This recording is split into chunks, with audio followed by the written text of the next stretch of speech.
அதாவது அந்த சந்திரா குடும்பத்தை சேர்ந்தவங்க தமிழ்நாட்டோட அரசியல் இந்திய அரசியலை தீர்மானிப்பாங்களாம்.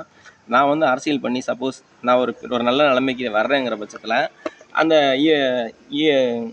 பிரபாகரன் இருக்கார் இல்லையா, இந்த ராஜீவ்காந்தி கொலை வழக்கு அதில் சம்மந்தத்தில் என்னையை மாட்டி விட்ருவாங்களாம். இவன் ஹீரோ ஆயிடுவானா, யார் இந்த சுபாஷுங்கிறவன், இவன் ஹீரோ ஆயிடுவானா. இவங்க தான் கிரிமினல் குடும்பமே. ராஜீவ்காந்தி இந்திரா காந்தி கொலை வழக்கில் சம்மந்தப்பட்டவங்களே இவங்க தான். இவங்க பண்ணுறதெல்லாம் பண்ணி விட்டு என்ன பிரச்சனையில் மாட்டி விடுவாங்களாம்.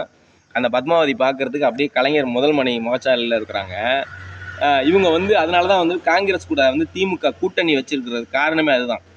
நான் சப்போஸ் அரசியல் பண்ணி வந்தேன்னாக்கா இந்த ஒரு பிரச்சனையை எடுத்துக்கிட்டு எனக்கு எதிராக திருப்பி விடலாம் அப்படிங்கிற நோக்கத்தோட தான் இன்னமும் திமுக வந்துட்டு அந்த கூட்டணியிலேருந்து ஏதாவது காங்கிரஸ் கூட்டணியை விட்டு விலகாததுக்கு காரணமே. இவன் தான் மெயின் அக்யூஸ்டே. இவனுக்காக தான் எல்லா பித்தலாட்டமும் நடக்குது. இவனோட இன்னொரு பேர் என்னன்னா விஜய்னு பேர். அது நான் சொல்கிறேன். அந்த விஜய்ங்கிற கதை எப்படி என்ன ஏதுன்னு வந்ததுன்னு அதெல்லாம் சொல்கிறேன்.